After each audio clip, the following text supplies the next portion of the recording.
Today, it's 4 records by 4 artists. This is a thread for Simon, A Return to Vinyl. Stay tuned.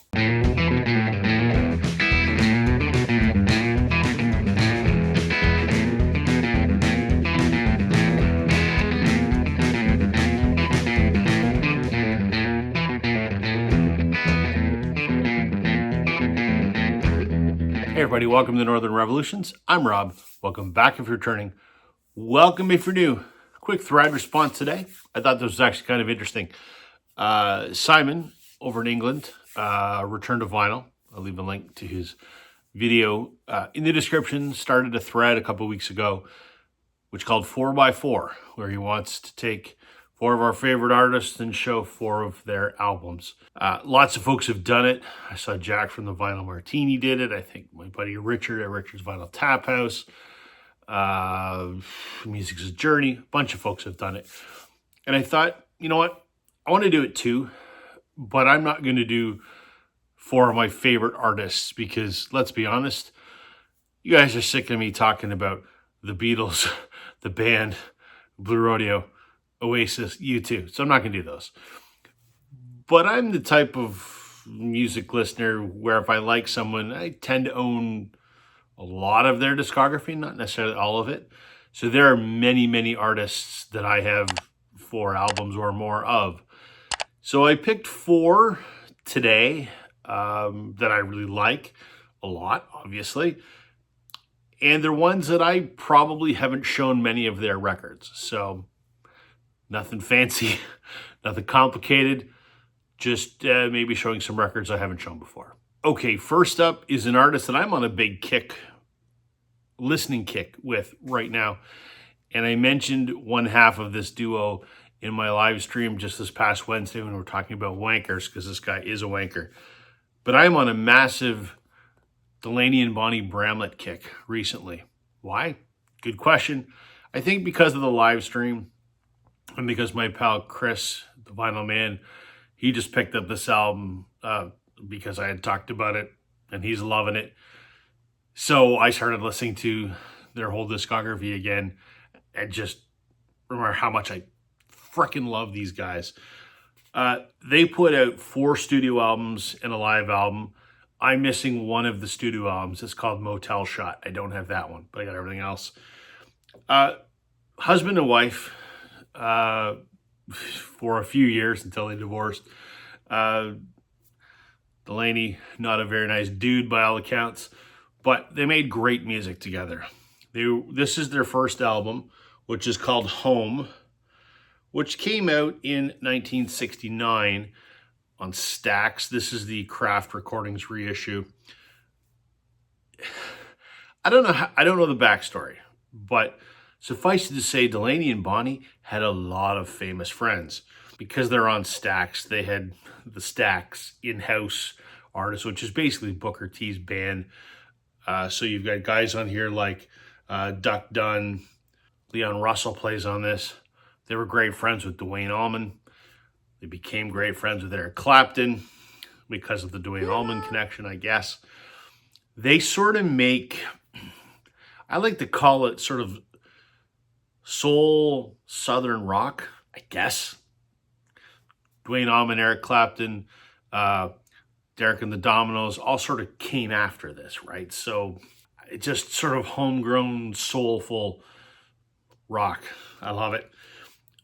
This is how I first heard of Delaney and Bonnie. This is Delaney and Bonnie and Friends on tour with Eric Clapton. This is their live record, which came out, I believe, right after their first album.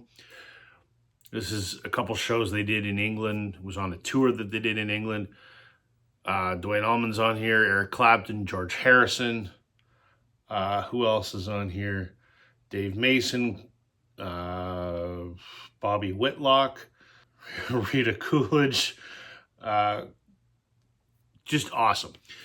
This was my dad's favorite album when I was a kid, and actually this is his copy. It's got his name on it. So I heard this a lot when I was a kid. I didn't know about the rest of their discography beyond this, but this is an amazing live record. If we're going to start with Delaney and Bonnie, this would be the one I would start with. And from 1970, this is called To Bonnie from Delaney with the single Soul Shake. I don't know if it's a hit or not, but this is a gatefold. There. Duane Allman's on here. Little Richard is on here. Picked this up for like $5. I was at a record show with MGK Buffalo and I found this dirt cheap, which was great. And the last one I'm going to show by them is D&B Together, which is kind of ironic because they divorced just after this album. This was their last one from 1972.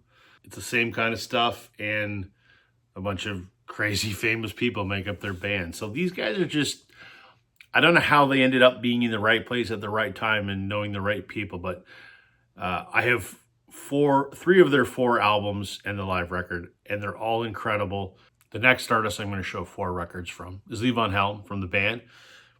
Yeah, so I guess I did squeeze the band in here, but I don't talk about his solo stuff very often. This is Levon Helm and the RCO All-Stars. Came out in 1977. There's the inner, and if I look at who the All-Stars are, Booker T. Jones, Mac Rebennack, Dr. John, Paul Butterfield, Donald Duck Dunn, Alan Rubin, Lou Marini, Tom Malone. Yeah, so that's some of the Booker T band. It's also the Blues Brothers band. It's that same kind of music as Delaney and Bonnie. You know, it's like that, and it's like the band. This is recorded at Levon's studio in Woodstock, New York. The second is Levon's self-titled album from 78. Has much of the same people on there.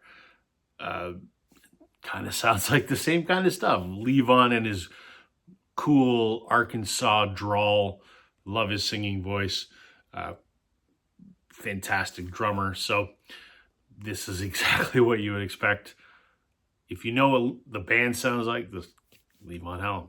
In his later years, Levon would hold midnight rambles at his studio in Woodstock, and you could go and attend one of these amazing barn burners, if you will. So one of them is immortalized here. This is the Levon Helm Band, the Midnight Ramble Sessions, Volume 3. There is a Volume 1 and 2 on CD. Cool, just sort of old-time covers, you know, like great rock standards and some Levon Helm originals. If you look at some of the guest stars on here, Chris Robinson from the Black Crowes is on here, and they do a cover of Shake Your Moneymaker. Elvis Costello's on here. Alan Toussaint is on here, who did the horn arrangements for the band's Rock of Ages. This is just an incredible, as best as one could capture the magic of one of Levon Helm's rambles. The last one is actually a very expensive record. It's very hard to find. This is Levon Helm, Ramble at the Ryman. So he took that sort of midnight ramble kind of show to the Ryman Auditorium. They do some band standards. They do some Levon songs. They do some old songs. So you've got stuff like Ophelia, Evangeline, Rag Mama Rag, The Shape I'm In, The Weight. Great stuff. Sheryl Crow is on here. John Hyatt's on here. Billy Bob Thornton, Who Gives a Shit. This, if you can find this, grab it because it's amazing, but very hard to find and pretty expensive. Okay, the third artist that I'm going to show 4 records for is a band I talk about occasionally that I have a great love for, but they have a lot of albums and I've shown very few of them. And that's these guys, the Old 97s, country rock, alt country, I guess, I don't know, from, I believe, Texas. Started in the early 90s, I think. I believe this is their first album. This is called Hitchhike to Rome. This is the 20th anniversary of this, so it's got an extra disc with some bonus stuff on here. But they're just great, upbeat rock with a tinge of country. Not too different from sort of Uncle Tupelo, but a little more pop to it, I guess. Four-Leaf Clover. God, I love that song. Probably my favorite. This is what a cool orange vinyl. I think they've put out about a dozen albums, and I think I'm only missing 2, I think. There's this album, Blame It on Gravity. It says 2008. I thought it came out before that, but this was the first Old 97s record that I ever heard. I have no idea where I heard it, but The Fool, Dance With Me, No Baby I mean, I heard those first few songs. I'm like, wow, this is pretty awesome. I was kind of in an Uncle Tupelo phase at the time, so it wasn't a big jump. So, yeah, I guess I'm kind of jumping around in their discography here. This is from 1995. This is Wreck Your Life. What are the big songs off of here? Big Brown Eyes, I think, was the biggest one. There's actually a deluxe version of this. It's like 2 discs with extra stuff. I think it's called Wreck Your Life and More or something like that. I'm still trying to find that, but this is the OG from 95. Great record. And we'll close the Old 97s out with this from 2012. This is the Grand Theater Volume 1. Probably the hardest to find of all the records, and I have Volume 2 as well. This is not a live show, contrary to what one might think. I believe they set up on the stage in a theater and then recorded the album sort of off the floor. There's no audience or anything. All right, and the artist I'm going to bring this home with, a little Canadian content. Tom Cochrane. There he is there. Tom Cochrane and Red Rider. Tom started as the lead singer of Red Rider, then he went solo, then he did stuff as Tom Cochrane and Red Rider. He still does solo stuff. He still does stuff with Red Rider to this day, but I'm just going to show Red Rider albums. This is called Tom Cochrane and Red Rider. Came out in 1986. Boy Inside the Man was a big hit in Canada. So was the Untouchable one. I think those were the 2 big hits. Just sort of that great 80s rock. This guy is a legend in Canada. I've met him, and most incredible experience meeting a musician. Just a wonderful guy. I've told the story before, so I'm not going to tell it again. But great homegrown Canadian 80s rock. Kind of jumping around all over the place with them too, but that's okay. This is Red Rider's Don't Fight It from 1979. Terrible album cover, I think. But yeah, so this had Avenue A was their big hit off of here. And again, giant radio hit here. I don't know if the rest were singing. Oh, White Hot, probably maybe my favorite Tom Cochrane song is on here as well. I think some of these may have gained a little bit of traction in the U.S. You might know White Hot. You might know Lunatic Fringe. He also did Life's a Highway, but that was a solo song off of the album Mad Mad World. So it wasn't a Red Rider song. But you might know White Hot. You might know Lunatic Fringe. So this is from 79. Don't Fight It. This is a critically highly regarded Red Rider album called Neruda. Came out in 1983.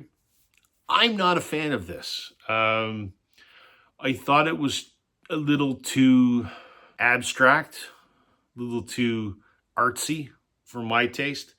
I don't know that there are any big hits on here. I think Human Race maybe, but critics love it. Tom loves it.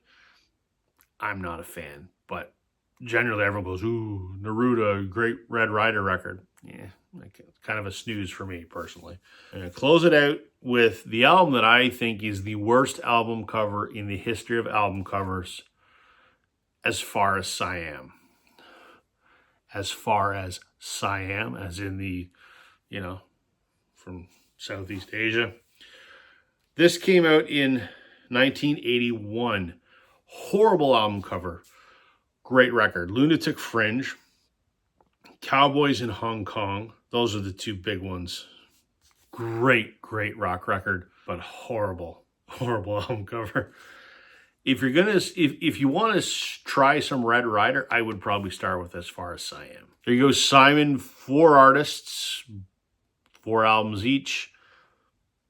Albums that I don't know that I've ever shown most of these before, so that's a win. Because who wants to hear me talk about the same records all the time? So I will leave Simon's video in the comments. Please go check it out. Other than that, check us out Wednesdays at 8 p.m. Eastern when I'm joined by Joe from On a Vinyl and Daryl from the Northern Vinyl Guy, where we host a weekly live stream on my channel. Check that out. That is everything for me today, everybody. Hope you enjoyed that. Catch you on the flip side.